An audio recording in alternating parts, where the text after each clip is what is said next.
out, especially if marriage isn't immediately on the cards and kids isn't happening, you're not living together, not working together.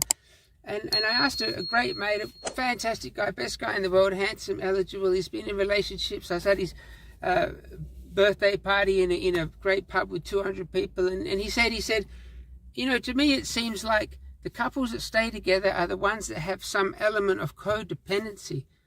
And I thought, wow, yeah. And he said, yeah, the couples that don't have that just don't stay together.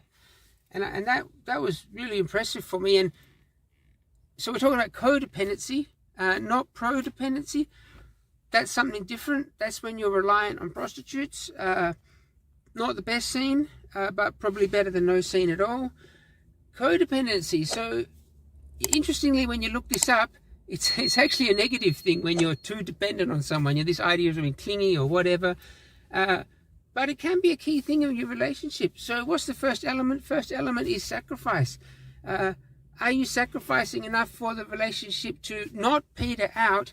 And you're living overseas for a while. I saw this all the time where you'd have, one guy or girl that from different countries, and neither was ready to make some effort to live together geographically, not necessarily in the same house, but just have that plan to be in proximity. So there's got to be some sacrifice. The element two is neglect. Again, of course, neglect it usually means a bad thing, but if you're in some new relationship, or if you're in, some old relationship, you got to neglect something to keep that relationship happening. You got to put enough effort in the relationship. That's what I'm saying. You might need to neglect work or your study or your finances or whatever.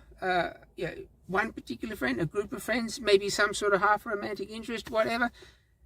If you're not neglecting anything, chances are there's just no, you're trying to keep everything. That's the problem.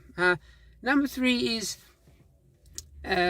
purpose. One thing with these codependencies is that people try to find the meaning of life through someone, and that's where it's a problem.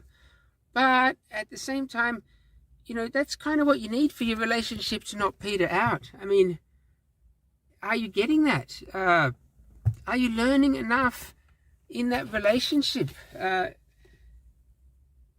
you should be, that's probably where you're going to start petering out, when you're just thinking, I'm not learning anything here. And that's where traveling can be good. A classic example, Kamala Harris and Willie Brown there. Obviously Harris was learning a lot there. Are you learning a lot? Are you learning enough? Are you learning anything? Because otherwise it's a fucking waste of time. Number four is enabling. Once again, that's usually a bad thing. People enable you to get into crime or take drugs. Your relationship should be enabling you to having a ball. You should be risk-taking and Bonnie and Clyde and us against the world. That's where it's at. Those four things right there.